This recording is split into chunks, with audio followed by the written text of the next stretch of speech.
And you're tuned into the Weekend Jazz Update, Jashanti Silva. On this week's episode, it's about Eddie Harris, his biography and best hits. During this summer, we're going to be talking about more of his best albums of all time. Here's a quick recap of what's coming up. So we're going to be diving into the late 60s when Harris really electrified his sound literally and took jazz into new, funky and sometimes wild territory.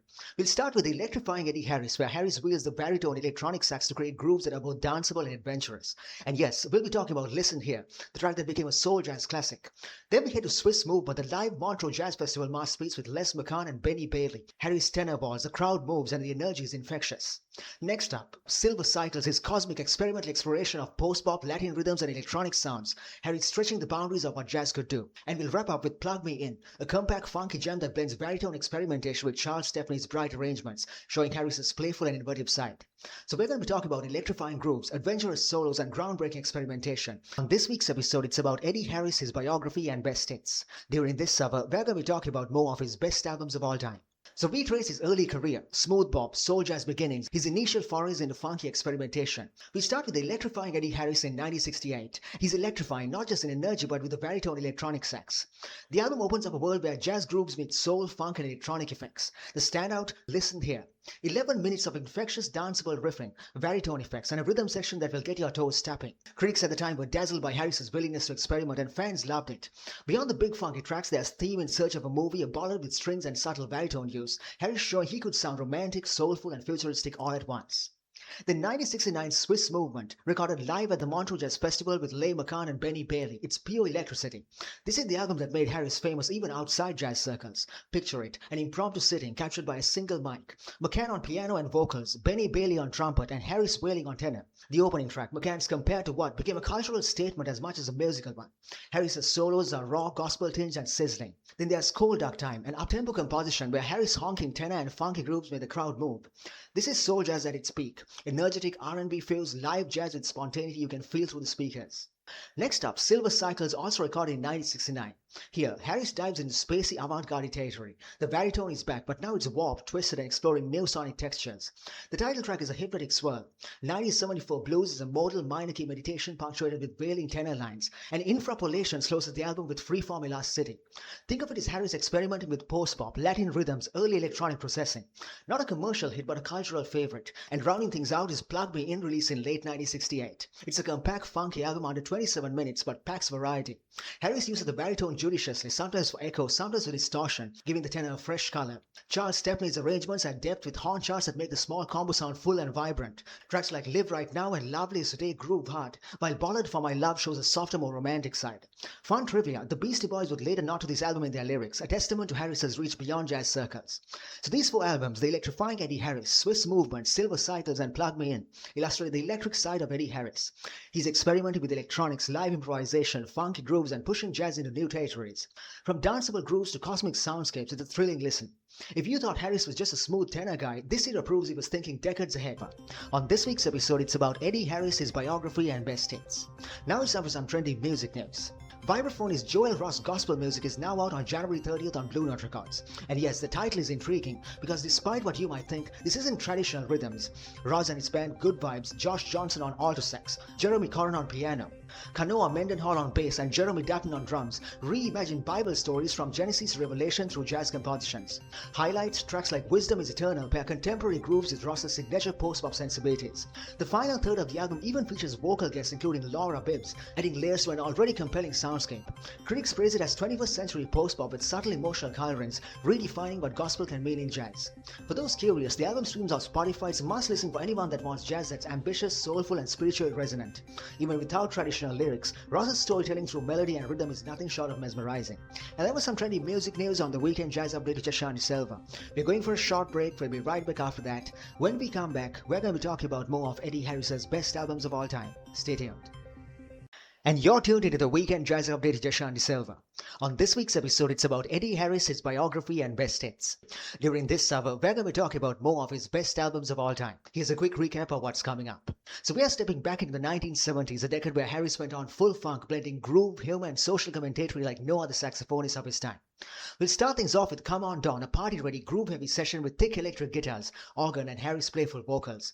From there, we dive into I Need Some Money, a clever, socially conscious funk jazz record that mixes satire, playful yodeling and Latin-infused grooves. grooves. This album really shows Harris's personality, funky, funny, and a little bit mischievous. Next up, Bad Luck Is All I Have keeps the funk going with goofy, inventive vocals. And finally, That Is Why You Are Overweight, Harris's tongue-in-cheek, disco-infused jazz funk capstone. With horns, strings, drum machines, and choral vocals, it's the perfect mix of humor, groove, and fearless experimentation. So this one's all about funky grooves, jazz comedy, and the irrepressible creativity of Eddie Harris in his prime. On this week's episode, it's about Eddie Harris, his biography, and best hits. During this suburb, we're going to be talking about more of his best albums of all time. So now we're in the 1970s, the era when Harris was having fun, experimenting with funk, satire, and social commentary. Starting with Come On Down, released in 1970, produced by Tom Dowd. Recorded in Miami, it's a groove-heavy session with a mix of electric guitar, organ, and Harris's tenor. The album is urban, bluesy, and danceable, just the kind of record to make your head nod and feet tap. Soundtracks even feature Harris singing or chanting, sometimes with humorous, slightly off-kilter lyrics.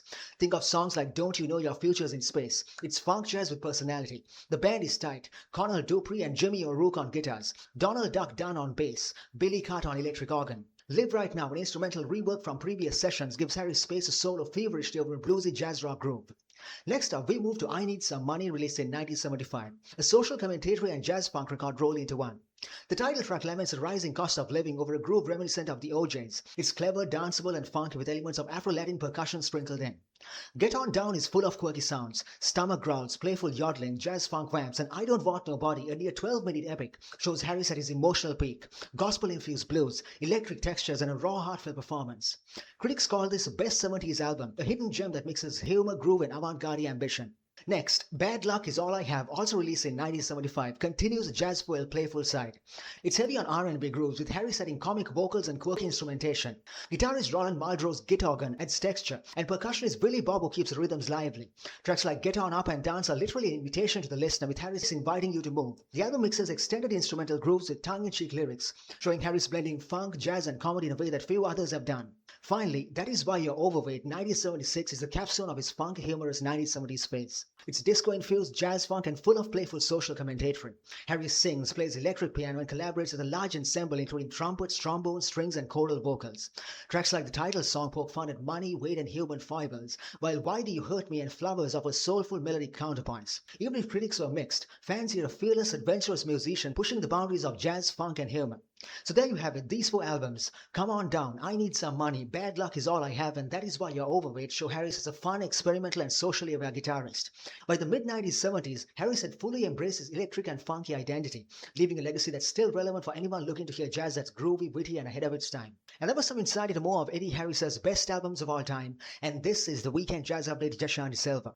So we were celebrating the life and music of Eddie Harris, one of the most inventive tenor saxophonists of the 20th century. Born in Chicago on October 20th, 1934, Eddie was playing piano in church by ear at the tender age of 3. He later studied under Captain Walt Deere at Deuceable High, a legendary teacher who mentored countless jazz greats. After high school, Eddie studied music at Illinois and Roosevelt universities. Drafted into the Army, he scored an incredible 98 out of 100 on the Army music exam and joined the 7th Army Orchestra in Germany. Touring Europe, he even took classical sax lessons in Paris, adding a refined touch to his already impressive jazz chops. Eddie's recording debut came in 1961 with Exodus of Jazz, an instant breakthrough. The title track sold over 1 million copies, earning him one of the first gold records in jazz history. From there, Harris became known for experimentation, modifying his saxophone with trombone and bassoon mouthpieces, holding a patent for brass reed mouthpiece, and pioneering electronic effects with the baritone. So now let's talk about 5 of his best albums. Exodus Jazz, released in 1961, his debut and commercial breakthrough, featuring the million-selling title track. The electrifying Eddie Harris, released in 1967, including the funk hit Listen Here, which coined his nickname.